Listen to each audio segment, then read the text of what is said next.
Prop CC resoundingly fails. Joined this morning by Lindsey Singer, Communications Director, Colorado Rising Action. Lindsey, I can't help but think that you're kicking up your heels this morning.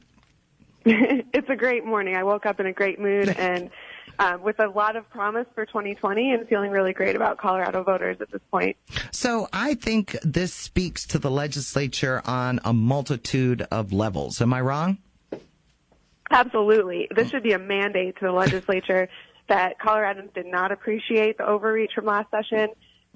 And Governor Polis, they should prioritize fixing our roads and making teacher pay better. And they need to prioritize that within the state budget and not come back to voters and ask for another tax increase.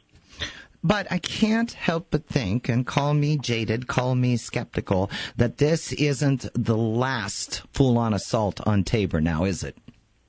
Absolutely not. We already know that there's going to be a full repeal of TABOR on the 2020 ballot.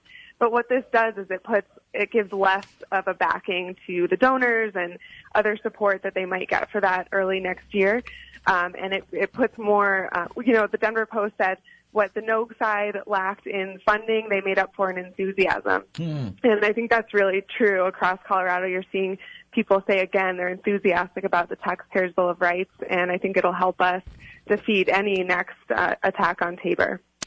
I know just in the opportunity to talk with both you and Michael Fields, Executive Director, Colorado Rising Action, there was, no shortage of concern because of the way that the initiative was actually worded. Of course, those first three words, without raising taxes, which goes to, what I believe to be the rather scurrilous nature of ballot language, because it's meant to confuse, right? Yeah, it was completely deceptive. Just the first sentence the first part without raising taxes. But I think we started our campaign last spring. We started talking about this and getting the message out about why people should vote no on it. And then the official no on CC campaign started in the summer. So we've been hammering this for the better part of a year. And the Yes on CC campaign just started about a month ago. I think they were a little sure of themselves.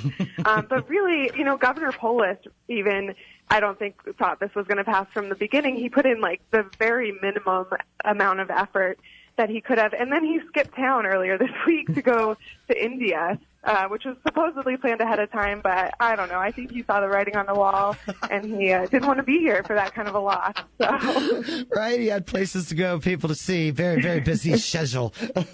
Right. Gotta love it. All right. So as we move forward, what does this mean with our spendy legislature? Because correct me if I'm wrong. It seemed to me that with their overreach last session, they were kind of counting on these TABOR dollars coming in to cover their costs. Yeah, they've already overspent just from their programs that they passed last session over $100 million. So I think they were really counting on this and future tax increases to help fund some of those new programs like full-day kindergarten. And now next session, Governor Polis wants to expand preschool. So they keep new programs instead of fixing and prioritizing the problems that we already have. So hopefully the legislature will take this to heart and not blame voters and really say this is what the voters are telling us. They want us to prioritize money. I'm not convinced that they will do that, but that's what I think they should do if they're smart. Lindsey Singer, Communications Director, Colorado Rising Action. Can't thank you enough for raising so much awareness about the fallacy of Prop CC, and I know that the work will continue at Colorado Rising Action, but certainly appreciate all the time that you've taken spending with all of us here on the show. Thank you. The work will continue, but I appreciate you continuing to talk about it and all your listeners. I'm sure many, many of them voted against Proposition CC, so thank you. Yeah, you've got it. Oh, and before I let you go, where can we find more about Colorado Rising Action? ColoradoRisingAction.org, and you can follow us on Twitter and Facebook. Congratulations. Job well done. Thank you. Congratulations to all of us. That's Thank right. you.